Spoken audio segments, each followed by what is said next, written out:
Hi, my name is Jazz. I've been an audiologist for over 16 years. I've recently opened up my own clinic, Your Hearing Clinic, based in Stansted. Today we are joined by Dr Gladys Sander on the Listening Lounge, and we are going to be talking about everything to do with ears, hearing and tinnitus.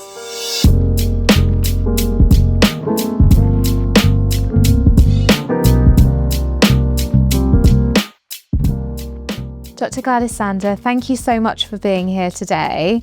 So you're an audiologist, you're also a tinnitus specialist, a podcaster. You've been featured on numerous things such as The Times, The Telegraph, The Daily Mail, the BBC. I could go on.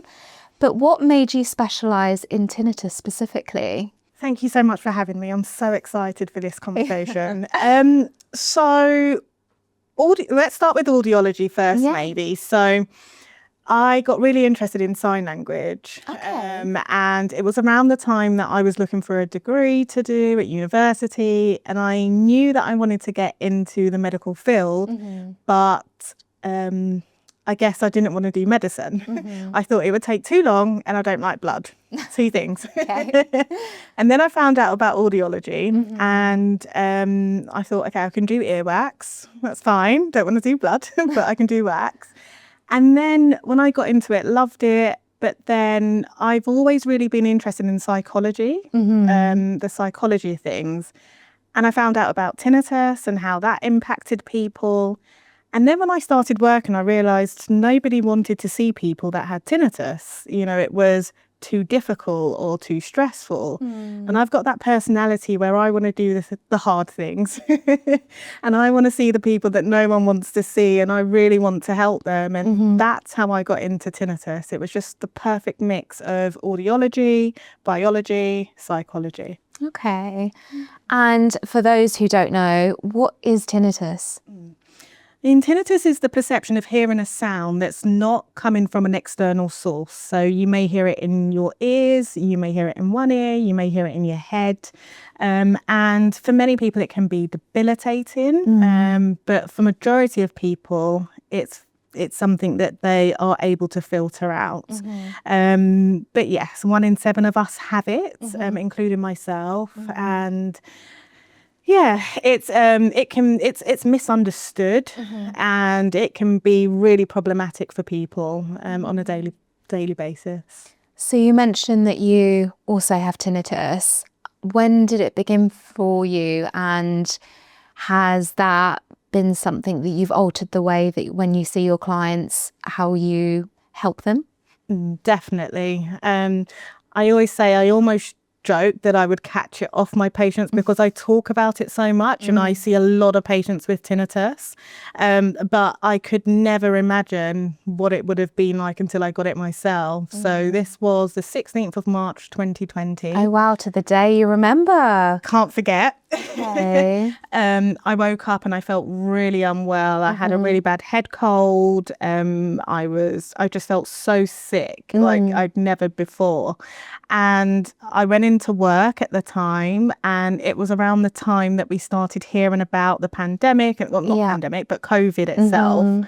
And I just felt so sick that day, and I thought, oh, well, of course I've got this, but it was all still very new. And I heard this buzz in my head in the morning, but I just felt so sick, and I thought, I know what this is. It's probably because I feel unwell. It will go away. Didn't think about it again after that. Then I went into one of the clinics and I got sent home straight away, and that was it. I didn't come back to work because I had COVID. And it was fine. And then I just remember thinking, I got furloughed. Right. So I had all this time on my hands. And then I thought, hold on, wait, why is this not gone? Why have I still got this noise in my head? And again, I was okay. I was too busy looking at the numbers on the news. We were all terrified about what was happening in the world. And then my husband, he was my partner at the time. I said to him, I've got this noise in my head. And he said, well, you know, you've helped so many people with this. You should have helped yourself, be able to help yourself. And it was like that. It was like, wait, why can't I help myself? Why is this not gone? Then I stopped sleeping. Then it was like I didn't want to be on my own. And it was just, I spiraled a little bit. And then I was like, come on, I was privileged to be able to see that there'd been people that were distressed by this noise in their ears or their head, and they had improved. So I had knowledge that this could get better. And I was like, Gladys, come on, just do what your patients have done. And that was the process of me getting better. Okay. And what is it that you hear? Is it something that you still perceive now, or has that got better for you now? Yeah, so it's a buzzing that I have in my ear, in my head. Okay. Sometimes I hear it more in one side, mainly like on my right side, but it's in my head. Has it got better? It's difficult because it's my perception. What I will say is that I'm not consciously aware of it all the time, but it is always there. If I was to stop right now and think about it, I'd hear it. I cope really well with it. So I know this sounds bizarre, but sometimes I do lean into it and I just sit with it, and it's okay. I don't get into that panic stage. There are times, and I know specifically a specific time in my life where I was going through a really difficult period due to a family bereavement. I couldn't believe how loud my tinnitus got. It was actually stopping me from hearing people speak. So that, it again, just goes to show how much stress in your emotions and when your nervous system's dysregulated, how that can have an impact.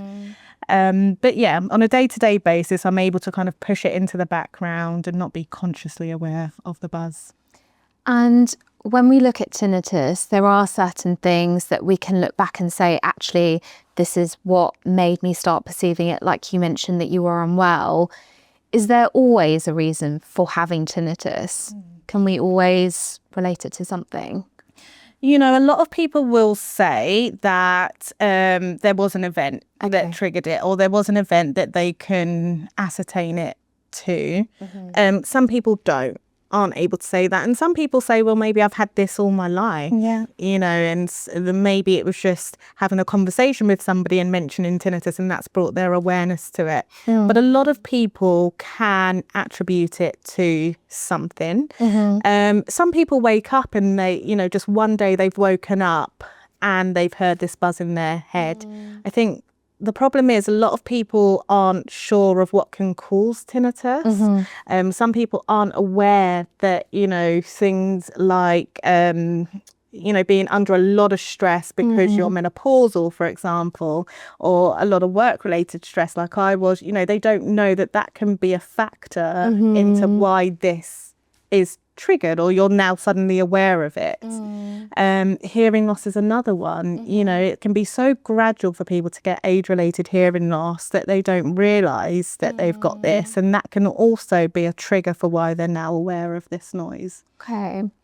And obviously I've been an audiologist for a while, as have you, and you may have seen that some people that have a hearing loss also have tinnitus, and some people that have a hearing loss don't have it, or vice versa. Why is it that some people perceive it more than others?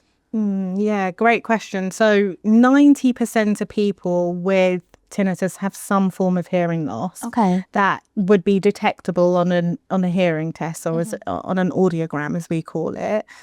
10% of people will have normal hearing on that audiogram. Now, as you're aware, we usually test between 250 hertz up to 8,000 hertz. We don't know, number one, whether if we tested beyond that, whether some people would have a natural degradation in their hearing because of aging, and that can start, you know, from age 30, 40. Some people have what's called hidden hearing loss, where, you know, they may not see it on the audiogram, but there is some dysfunction in their inner ear. Now, irrespective of that, well, if we speak about those people that do have hearing loss, what's happening is their brain is filling in the gap, essentially, for what they're not hearing. Now, some people will say, well, my hearing's perfect, the audiogram is perfect, why am I still aware of it? And it's because it's not just the auditory system that plays a role in how we perceive our tinnitus. Our nervous system, our emotional system, our attentional system, how we prioritize certain sounds also plays a role in how we perceive it. So I've had some people that have normal hearing, they barely hear their tinnitus, and they're in complete distress because of the meaning that they've associated with it. So maybe they are worried that there is a physical cause that's not being detected, and it's just causing so much distress. And I've equally had people that have, they say it's so loud, they're struggling to hear me, and they're just like, I'm not bothered about it, So really the difference isn't their hearing necessarily, it's the meaning that they've associated with that particular sound. Okay. Makes a difference. And what would you say is one of the biggest misunderstandings about tinnitus? Yeah, great question. I think a lot of people think that there is nothing that can be done. And again, it's not their fault. It's things that they may have heard from their doctor, they may have heard from their ENT consultant. And what I say is that there is nothing that that person may be able to do, but it doesn't mean that there isn't anything that can be done. Because when people hear that, what they think is, okay, well, I'm just going to have to live with this distress for the rest of my life then. And that is not true. This is something that we can do something about. We can change the way your brain is prioritizing this signal at the moment. So if you ever hear that there's nothing that can be done, please don't accept that. Don't listen to that. Find someone who can support you with teaching your brain how to push this into the background. And we call that process habituation. Okay. And there's lots of apps out there. There's lots of other devices out there. Do they work? Yeah, and it depends what we mean by work. So some people have this impression, if I do this app or if I get this device, that's going to get rid of my tinnitus. And I think what happens if you go into it that way, we're setting ourselves up for failure, because what happens is your brain goes, right, I've done the app, has it gone? And, it doesn't work like that. But for sure, there are many apps out there, and there are devices that can help you train your brain to push this sound into the background by maybe looking at cognitive behavioral techniques to be able to change that relationship with the meaning of the sound, or it might be sound therapy devices where it just takes the edge off the tinnitus a little bit and just gives you a bit of calm and relief, which then deprioritizes your brain's how your brain is labeling tinnitus and the importance of the sound. So yes, they do work. They don't work for everybody in the same way, and it's just finding out what works for you. And if someone has recently started perceiving tinnitus, what advice would you give to them if they're worried or scared about anything? This is hard. This is a hard one, because I'll say what I'm going to say and people won't listen to it, because I get it, we're human. But if you Google tinnitus, you will likely find something that is negative. Yeah. And the danger is you cannot forget what you've read. I've had people that have habituated, they're past it, but it's almost like they're traumatized by some of the things that they read online and they wish they never read it. So one of my biggest advice would be stay away from Googling tinnitus. I know it's not easy. We're in that time where we search everything, whether it's Google, whether it's AI, we're looking for answers. But you're rarely going to find something positive in your search by looking at Google.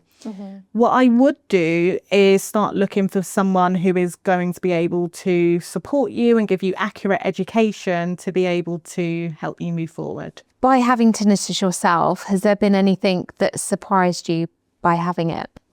I'm surprised that I can... Let me think about this. Yeah.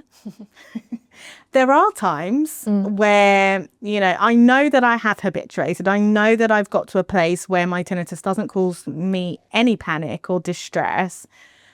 But sometimes I do have this disbelief, even 6 years on, that I've got this noise in my head and I can still do everything that I'm doing. So sometimes I will say to people, are you sure you can't hear this noise you just can't hear it? Because it can feel quite unbelievable to be doing everything that I'm doing, working, exercising, and have this noise in my head. And I say that because a lot of people can't believe or can't envision that life can continue with it, but it can. But that doesn't mean that the shock of what's happened goes away. No. So yeah, maybe that. Okay. And there's different types of tinnitus in terms of the sounds that people hear. Some people hear music in their ears. Some people hear more of a Morse code type sound. Some people get more of a pulsatile type sound. Can you just explain the differences and why people perceive different sounds? Yeah, I mean, tinnitus could be the perception of any sound here. So, for example, with the musical tinnitus, which a lot of people are a bit shocked to hear about, very often what the research shows is that usually happens in people with a hearing loss. And what the brain is doing is, if you are not detecting certain sounds in the environment, it's trying to fill in the gaps with a memory of something that you've heard in the past. But when it comes to things like pulsatile tinnitus, that's where people are hearing a sound that's at the same beat as their heart rate. Sometimes that can be due to vascular reasons, or if there's a problem with the blood flow to the ear, that can happen. If we talk about typical sounds that people tend to hear, so buzzing, whooshing, hissing, or the high-pitched ring, the way I see it is sometimes it just really is what your brain decides to give you, essentially.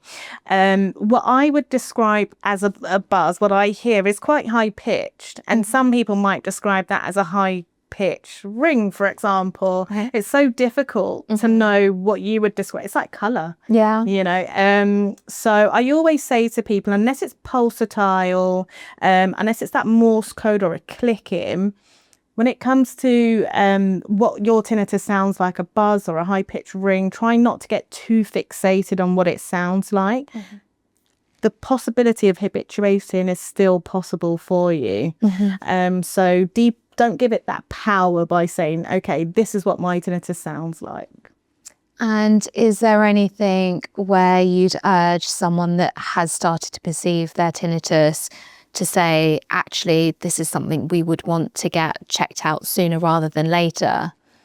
Definitely. So if you have woken up one day and have developed sudden tinnitus, especially if it accompanies hearing loss, then definitely this is a medical emergency. So you'd want to get to A&E, or the emergency room, urgent ENT, or your doctor, and say, look, I've lost my hearing suddenly. I know this is a medical emergency and I've got this tinnitus. So for sure that's something.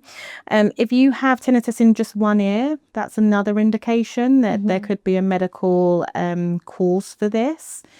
If you have asymmetrical tinnitus, and what that means is if you've got different types of tinnitus in each ear, so let's say you've got a buzz in one ear and a whoosh in the other ear, and it's developed within the last few weeks or months, it's not something that you've had for years and years, in that case, again, we'd want to get that investigated. And then yes, if it's pulsatile as well. Those are the main ones. If you have tinnitus and it is causing a lot of distress, again, that's another reason to see your ENT. And it's just about expressing that, because a lot of people talk about how they get dismissed about it. And a lot of people feel a bit ashamed to even express how much it's impacting them. And I just would encourage them to just explain to your ENT that it is causing you a lot of distress. It's affecting your sleep, concentration. Make that clear so they know, because then they can hopefully help you move forward with it. And do you only see people with tinnitus now, or do you still do other aspects of audiology as well? So at the moment, I only see people with tinnitus and hyperacusis, which is where people have this reduced tolerance to sound, their everyday sounds. I don't do general audiology anymore, but I do have patients who have hearing aids, and historically I've seen them because of their hearing loss. So I stay with them, I look after their hearing, but predominantly now it is tinnitus and hyperacusis. So could you just explain a little bit about hyperacusis, what it is and what could possibly cause it as well? Yeah, great question, because it's something that doesn't get discussed a lot. And I agree that the hyperacusis community do feel very neglected. We're still trying to understand a lot more about it. So essentially, what it is where somebody has reduced tolerance to everyday sound. So they may find sounds like the tap running, their own voice, other people's voices, plates clanking together, extremely loud, louder than they used to, louder than the average person. And in a smaller population of people with hyperacusis, they actually experience pain, and it can be debilitating. They may be housebound, they may even be room bound. They're not able to communicate with family, look after kids, work. I've had consultations with people where we're having to communicate via Zoom chat because they can't tolerate their own voice or mine. Wow. So it can be debilitating for some people. The population that I tend to work with are people that have what I call loudness hyperacusis. So they don't tend to have the pain accompany it. It is just that their brain has turned their volume up to certain sounds. And essentially, it's a bit similar to the mechanism of tinnitus, where we have this volume control in our brain. If you think of a knob, and for whatever reason, it might be hearing loss, it might be certain medications, it might be menopause. What it does is it triggers this knob to get turned up, and everything just feels louder. Now, you can imagine with that, the panic starts to come. Then they pay more attention to things. They may start to protect their ears more and wear ear protection and not go out. And what that does is it sends a signal to the brain going, yep, you're right, it is too loud, this is dangerous. And it's a vicious cycle. It keeps that volume turned up.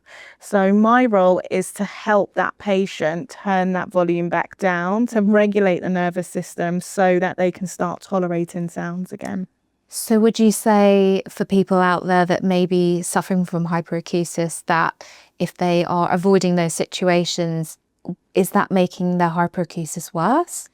Yeah, we've got to be careful about this because, they're for sure, if we are overprotecting our ears, we've got research now to say that it can actually make the situation worse. However, for that population of people that have painful hyperacusis, they have no other option than to do that. And for some people that I've worked with and that I've spoken to, when they have become housebound, that has given their system time to heal. But for the majority of people with hyperacusis, that's not necessary. Sometimes it is a case of just training your brain to be able to tolerate these sounds. And we use things like hyperacusis retraining therapy. You might use things like cognitive behavioral therapy, the use of sound generators in that population. We've just got to be careful for those that do have pain hyperacusis to not tell them that they shouldn't protect their ears, because they have no other option than to do that. It is causing debilitating pain for them. But for people with loudness hyperacusis, it's about trying to reintroduce them to situations in the external world again. Okay, thanks for explaining that. With regards to hearing loss and tinnitus, so there can be a correlation between the two. Do hearing aids help with tinnitus at all? Yeah, so 90% of people with tinnitus have some hearing loss, and that could be a very, very mild hearing loss. That could be hearing loss in one frequency. What the research shows is about 80% of people with tinnitus and hearing loss get some benefit from hearing aids. Okay. So that's a lot. A lot of people, what they'll find is by addressing the hearing loss, it helps them get access to external sounds again. Again, it's a distraction to the brain. The brain's almost like, okay, I've got what I need now. I can calm down. And for some people, when they're wearing the hearing aids, they're not so aware of the tinnitus. When they take them out, it feels like their tinnitus has got louder, and it's not that. It's just the contrast. Now, there are people with hearing loss and they try hearing aids and they don't get benefit. And I think this is important to mention. And it can be for various reasons. So, you know, like I mentioned, it's not just the auditory system that we've got to address here. It may be their emotional system, the meaning that they've associated, the trauma that they've experienced when they developed tinnitus. So we can't just focus on the hearing aids alone. We've got to address that too. Okay. So we've spoken about habituation quite a lot. For those who don't know, what does that actually mean? Yeah, great question. So, and it's interesting because when I speak to patients, they ask me the exact same question. They've read it hundreds of times. They know they want to reach it, but they don't know what they're reaching. Yeah. So habituation is the process where our brain filters out a signal. So, for example, if you are living by a train station, when you first move in, you may think, what have I done? Like, I completely regret this. I hear the trains coming past all the time.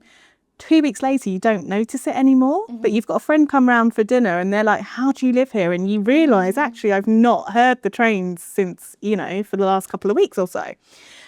So what the brain does is it filters out unnecessary signals or information.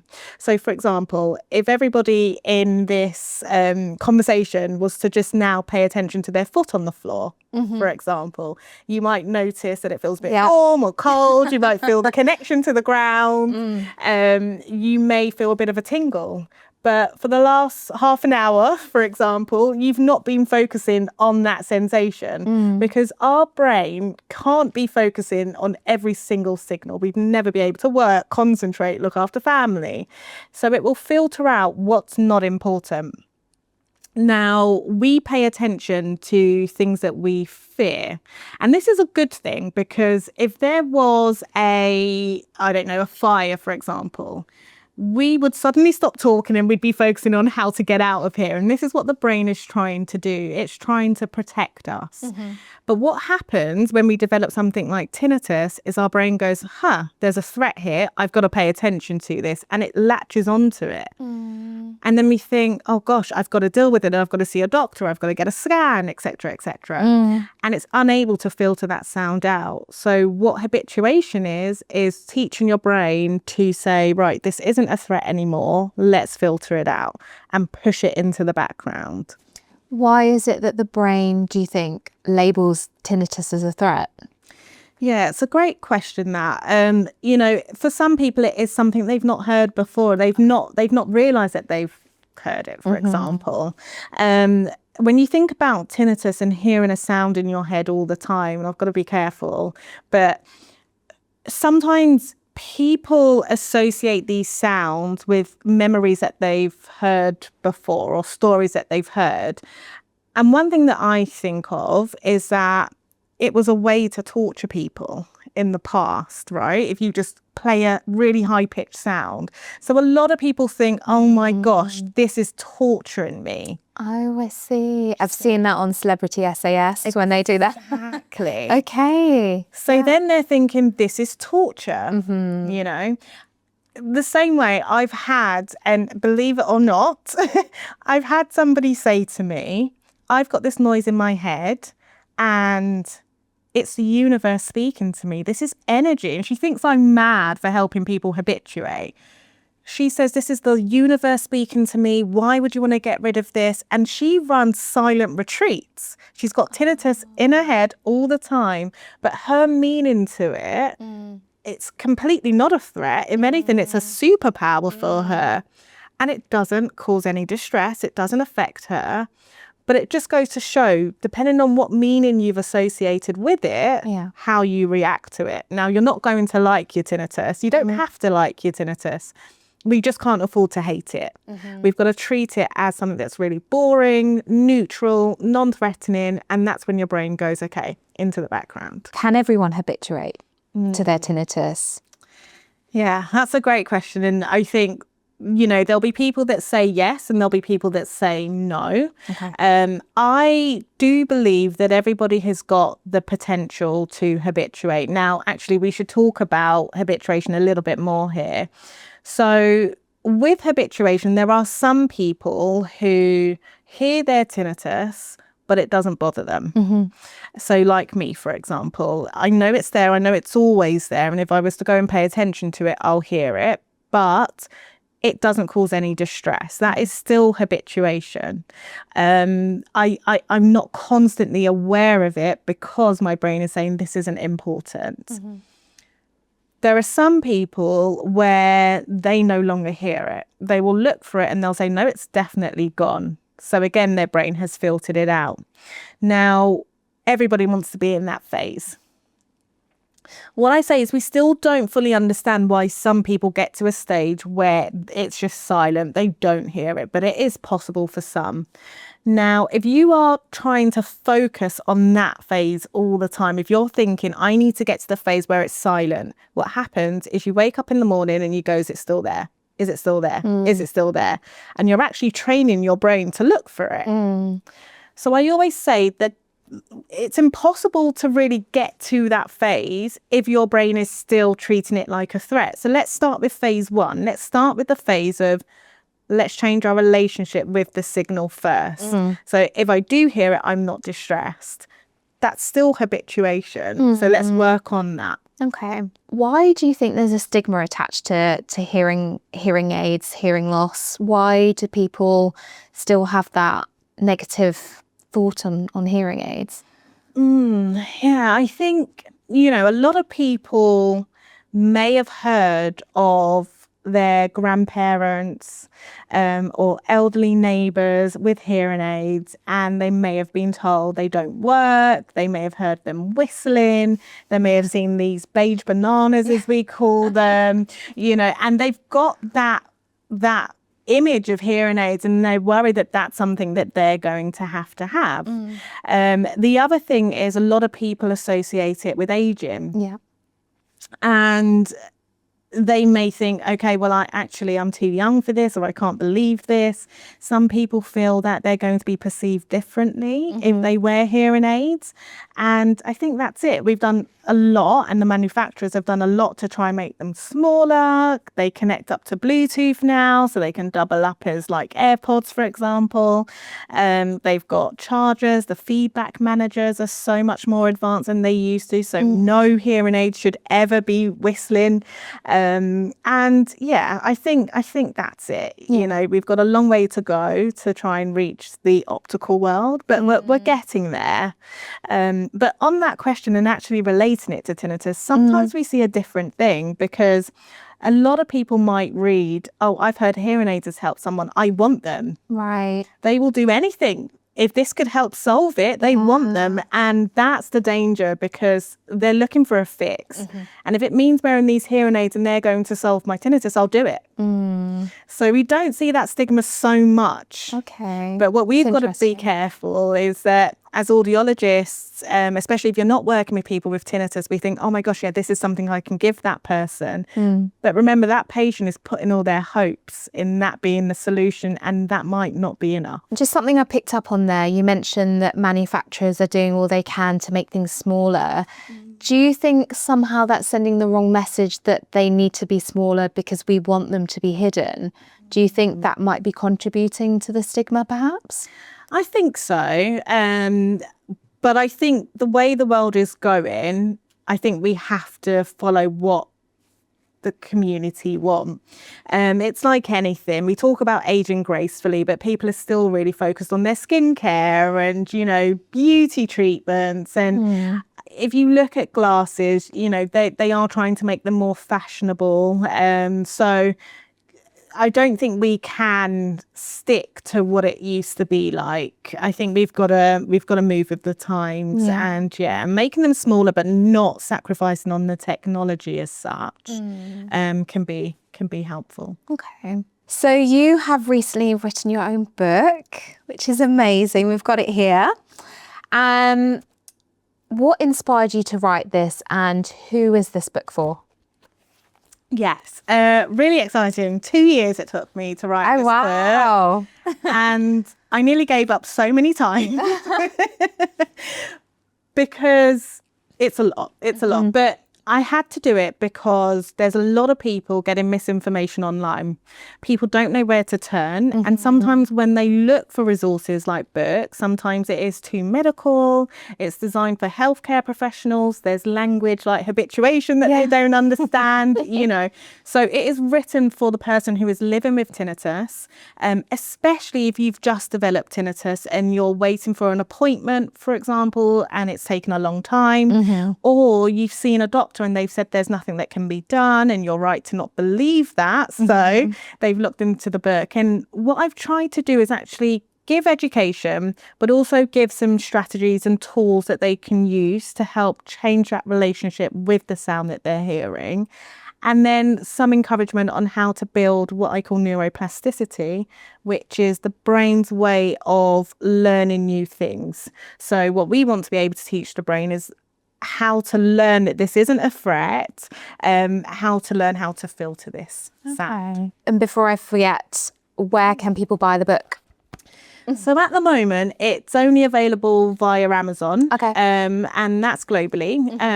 It's available via audiobook, because a lot of people with tinnitus struggle to concentrate on a book, especially in the initial stages. So it was important for me to make sure that it was available via audiobook for those that need that.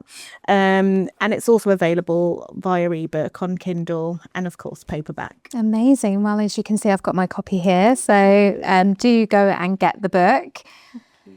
Can we talk about noise exposure and tinnitus? Because in our, as we are, you know, the world around us is very noisy. We go to the gym, we wear headphones, we commute, we are exposed to noise all the time.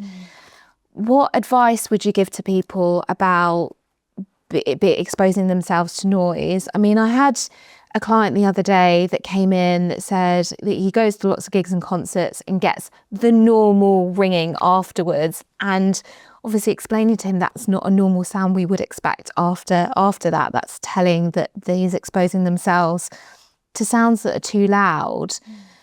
In terms of education and what's normal noise level and what's too loud, can you just give us some information about that?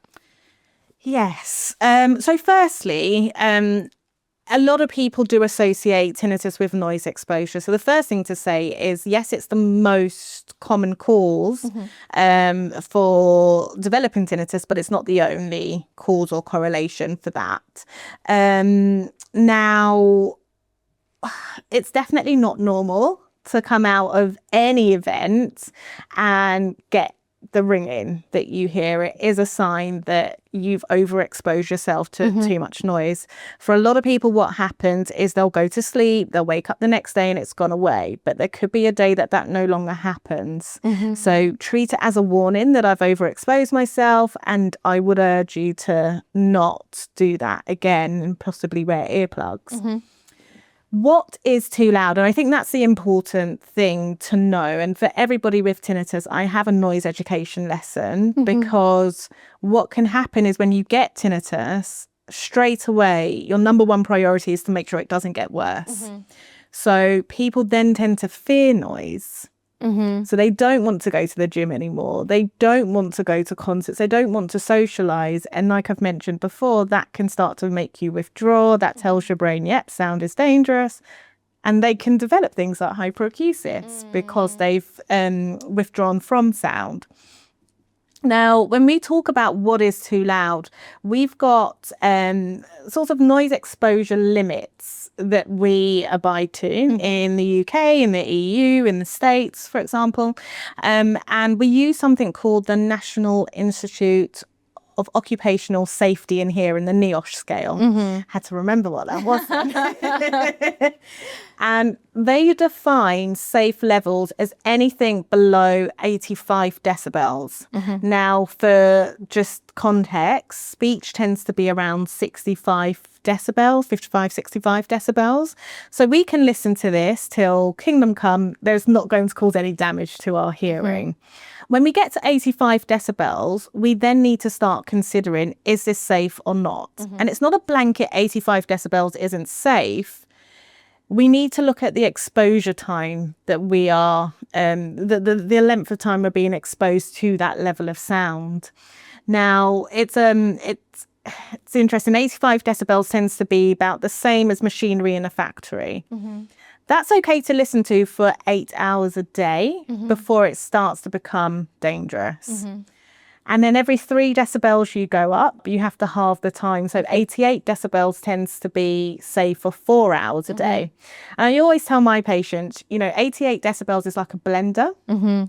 Mine's actually 90. It's a little bit louder.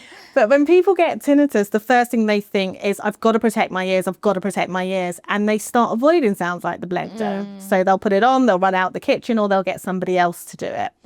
But actually, you're not listening to that level of sound for more than a couple of minutes. So if you know that you're not going to exceed that level of sound for more than 4 hours a day, then fine. It's okay to stay in there. And it's important to actually stay in there and tell your nervous system this is a safe sound. Because again, the more we avoid these safe sounds, the more we're turning that volume control that we talked about earlier up. When we get to about 100 decibels, which is like a concert or a club, depending on what kind of club or concert you go to, after 15 minutes, we could be damaging our hearing and potentially causing tinnitus or exacerbating our tinnitus. So a lot of people aren't in those environments for less than 15 minutes. Now, we've got 2 options. Decibels decrease with distance. So we either get further away from the speaker, and the further back we go, we might go from 100 decibels to 90 decibels, and then we're giving ourselves a bit of room to stay longer. Or we leave within 15 minutes. Not going to happen at a Not concert. going to happen. But the third option, which is a completely viable option, is actually wearing ear protection. And there's various types of ear protection. You can get foam plugs, which I'm not a huge fan of because they don't tend to fit many people's ears, or they've not got them in properly. We can't actually measure the amount of sound that it's reducing. Some people will stick tissue in their ears, and I always say that again is not viable ear protection. We don't know whether it's in properly. We don't know how much sound you're reducing. Then we go into sort of generic earplugs that you can pick up from, local pharmacies, and you can get them online. And for some people that is fine. So sometimes it's like the silicone ones, they're like wax and you just kind of stick them in, or they are just kind of one size fits all that you can just pop into your ears. And for some people they work okay. For some people they find that they might not hear so well with them in. They can't get them in properly, maybe because they've got very small ears. What tends to be a bit better, can I give some recommendations? Yeah, of course you can. Please do. So I've got 2 type of generic earplugs that I'm a big fan of. I've got them in my bag. I wish I could show, but it doesn't matter. So we've got the Hears earplugs. So they have a filter in them. So what that allows is for you to hear other people speaking. And it's really crazy because you hear people so clearly, but it's taking the edge off of all the harmful sounds. So things don't feel as sharp or uncomfortable, but you can still hear people talking. And they've got a specific filter. So with the Hears, it's either 20 decibels or 25. So let's say you are at that club that's 100 decibels. By putting those in, you do 100, take away 20, you're now being exposed to 80 decibels and you're back in that safe zone. Yeah. Because it's less than 85. So you don't have to worry about your ears there. So Hears are a great product. And there's also the loops that I think a lot of people are aware of. And there's so many different types. And then in terms of the most advanced earplugs that you can get, they're custom made earplugs. So you would go to an audiologist like yourself, and they would take the shape of your ears, or what we sometimes call an impression or a mold. And these earplugs are made to the shape of your ears. So you know the sound is going directly to your eardrum, and you've got a filter to take away the harmful levels of sound. They're super comfortable as well. And yeah, it's probably the most advanced type, and ones that a lot of musicians will wear because they're so comfortable. The sound quality is great as well. So yeah. And just say someone is going to a concert, but they've forgotten their earplugs. What would you advise someone in that situation to do? Yeah, it's a tricky one. I think if you can measure, and I've got a sound level meter on my phone, you want to make sure that they're calibrated well. I would measure how loud that environment is. And I've actually had people that have spoken to the venue staff and have moved away to safer areas. I would recommend checking whether the venue have earplugs. Sometimes they may have spare ones for staff as well. If you can get further back, so to reduce the distance, to increase the distance between you and the stage. See if they've got earplugs in the venue. Worst case scenario, I'd be trying to get tissue in my ears personally, but not sticking it in too much because you don't want it to get stuck. Yeah, I'm hesitant to say leave unless you know that you're putting yourself in danger. The other thing is to just make that decision. I think a lot of the time what happens is we deliberate. What am I going to do? Am I going to be safe? That panic itself can increase your perception to sound. I can't think of, is there anything else that you would? No, I'd say the same, I think. I think, exactly the same. I've got a decibel meter reading on my phone. Again, it might not be the most accurate, but it just gives me a little ballpark on what. And yeah, I would personally, maybe the tissue, take breaks from the situation as well. Yeah, that's, I think, all you can do in that situation. For sure. And I agree. I think everyone should be taking breaks. I know it's not always easy, but going to the bathroom, that's a break. You know, going to get a drink, that's a break. Just getting out of that environment. Even for some people, if they're in clubs and things like that, it's going into the smoking area. You know, I know it's not great being around the smoke, but you're getting out of the venue if you can, just to give your ears a chance to rest from the sound. Okay.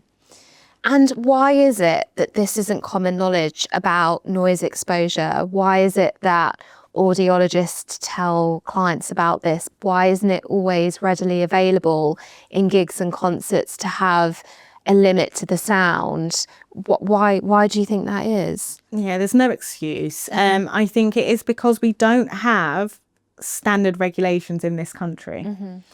And that's not everywhere. So in places like Switzerland, you know, having a concert, they've got a sound level meter, says 100 decibel that can't exceed, or I can't remember what it is, but they've got a level where they cannot exceed.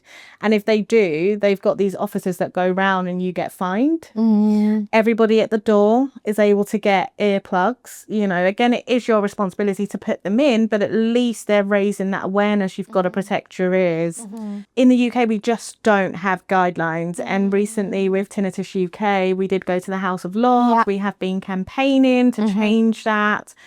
You know, people are worried about trying to take the fun out of things, but actually, you know, getting tinnitus is not fun. No.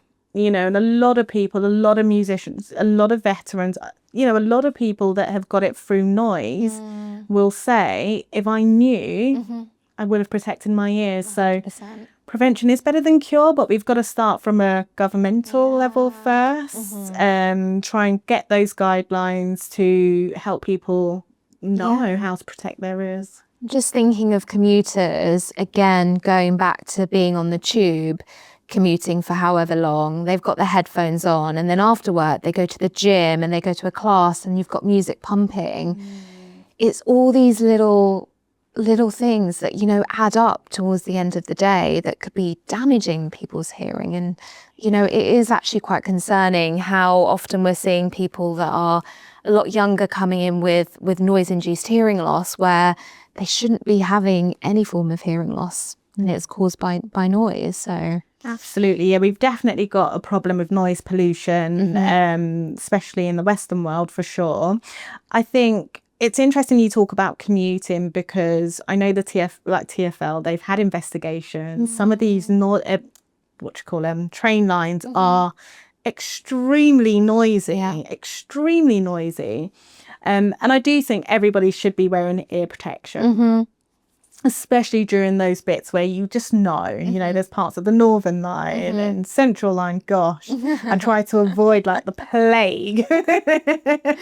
But it's something that's really interesting that you've mentioned about earphones. A lot of people will put headphones on to take away that noise. And there's two things here. Number one, sometimes we've got headphones on, and because it's so noisy around us, we turn the volume up. yeah. And that's where the danger sits. Because we're turning up the volume to drown out the external noise, we're actually risking damaging our own hearing through that. So that's where noise cancellation headphones come in. Because it's cancelling the noise around you, you don't have to have your own volume up so loud. A lot of people with tinnitus get frightened about having headphones on, and it's not a problem as long as we are keeping the volume safe. And there's actually a setting on iPhones, on Android, where you can set a limit so that it doesn't exceed 85 decibels, for example. So then you know you've got it at a safe volume. But another point on that, and something I've been really interested in recently since getting these noise cancelling headphones, I was late to the game. I always had the cheap ones. But these noise cancelling headphones are great because I can wear them at the gym, etc. I can keep the volume safe. But a lot of people use them as hearing protection. And they're not quite hearing protection. So they use something called phase cancellation, where it generates a signal to just cancel out the noise, but we can't guarantee that that is actually protecting your ears. It's a signal that it's generating to cancel the noise. It's not a filter as you would get with an earplug, where it's filtering out the external noise. So I always say to people, although it gives you the sensation of, yes, I'm protecting my ears because I can't hear it, it doesn't actually mean that it's completely protecting your ears. I mean, the simple fact of just having headphones in, it's stopping some sound from going through. But I would just urge you to know that noise cancellation headphones aren't designed to necessarily be hearing protection, just to be cautious of that.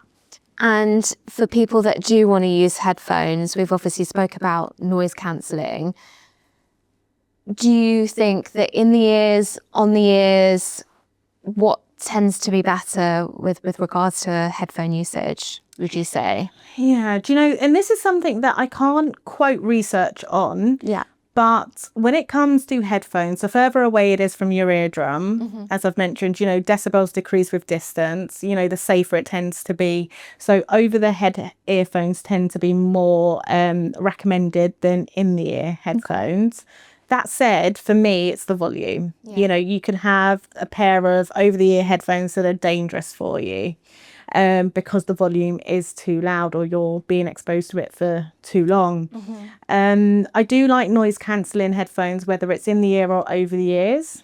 The only thing I would say, again, with noise cancelling headphones, especially when it comes to tinnitus and hearing loss, actually, is that, and you know what it's like, we see people with headphones on and they've got them on for hours and hours and hours.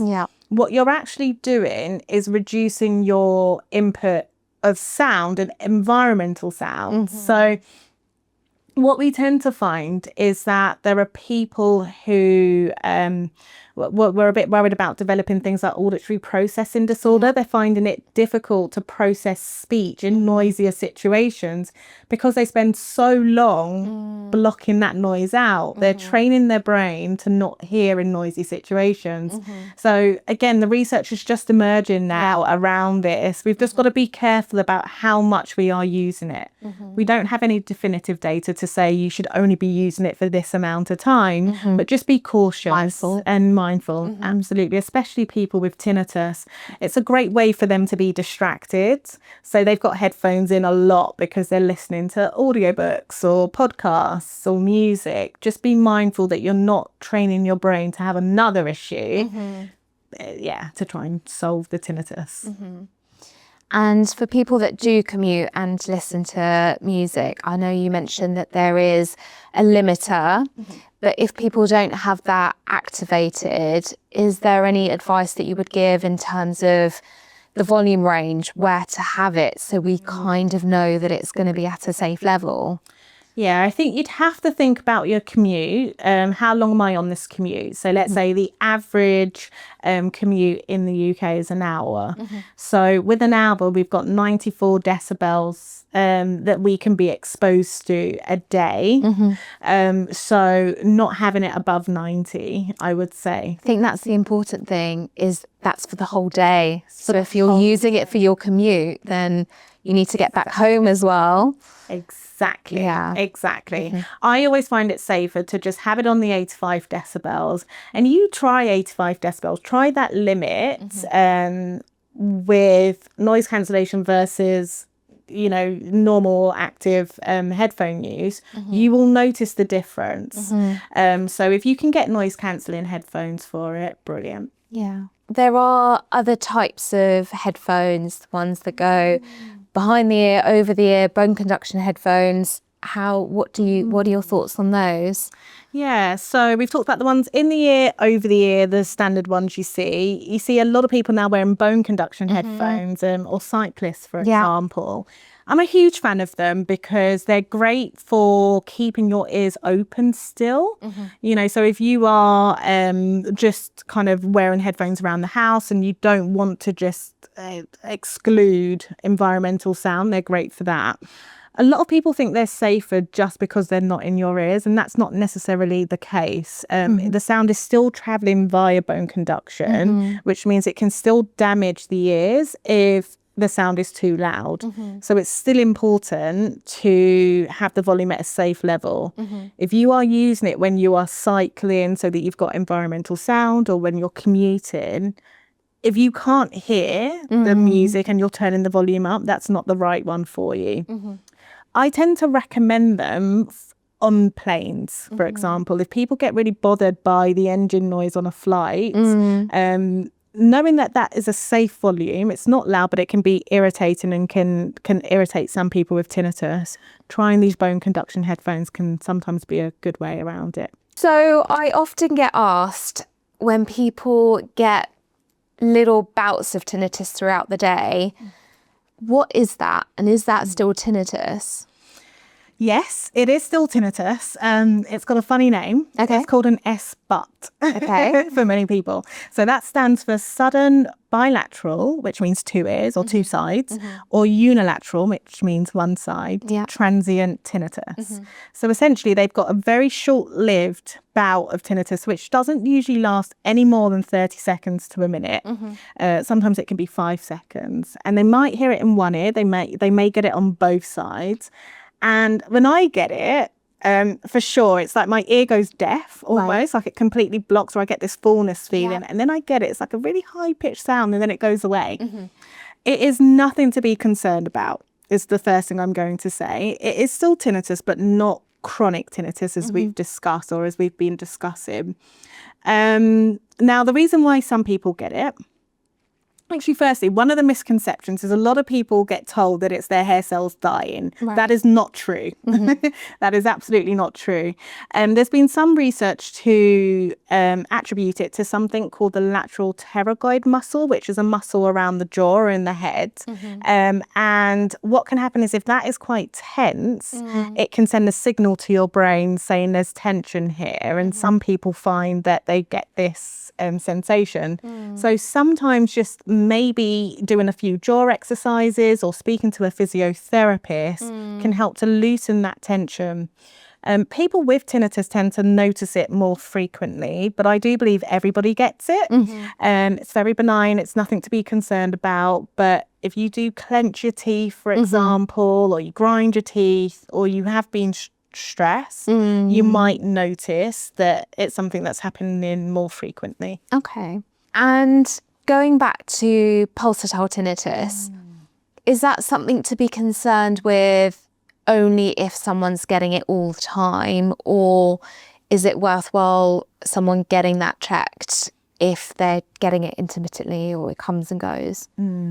Yeah, pulsatile tinnitus, you know, tinnitus in general is a benign bodily sound. And we're used to hearing so many sounds in our body. And a lot of people, I'm sure, can relate to hearing their heartbeat occasionally, especially if their head is, on a pillow. If you were to wear earplugs and start chewing, you'd hear that sound, but we habituate to them. We don't pay attention to it. The time to be aware about pulsatile tinnitus is particularly if you've only got it on one side and you noticeably are aware that it's always in one ear. The other thing is knowing that it intensifies with exertion. So if you're lying down and you don't notice it, but then as soon as you get up and you start walking or you run up the stairs and it's getting louder as your heartbeat is getting louder, that's when we need to be cautious of it. Okay. Thank you very much. Thank you so much for joining me today. It was a great conversation, and I hope that will help so many people out there that may have misconceptions about tinnitus, or just to answer the questions. Thank you for having me. I've loved it. Good.